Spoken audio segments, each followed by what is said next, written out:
Is it true?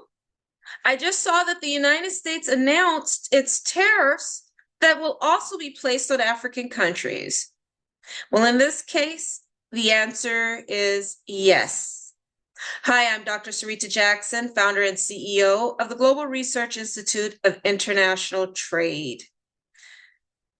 When it comes to the recent announcement of reciprocal tariffs on April 2nd, that are now, we're under a 90-day pause with those tariffs.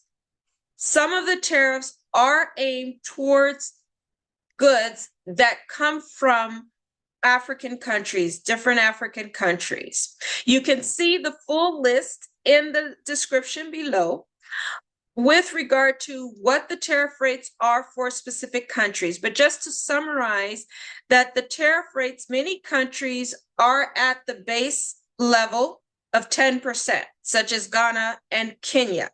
Then other countries face much higher tariff rates. For example, the small landlocked country of Lesotho in the Southern African region has a 50% tariff rate.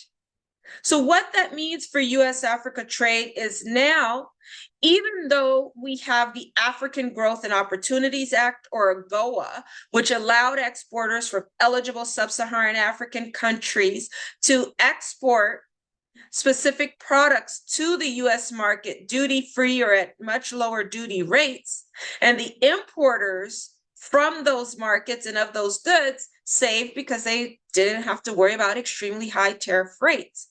Now that no longer will be the case, that when these reciprocal tariffs take effect, that will govern our trade.